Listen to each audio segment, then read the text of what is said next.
Navruz деген.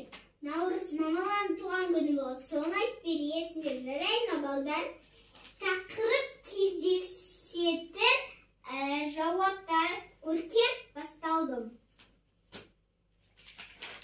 Айша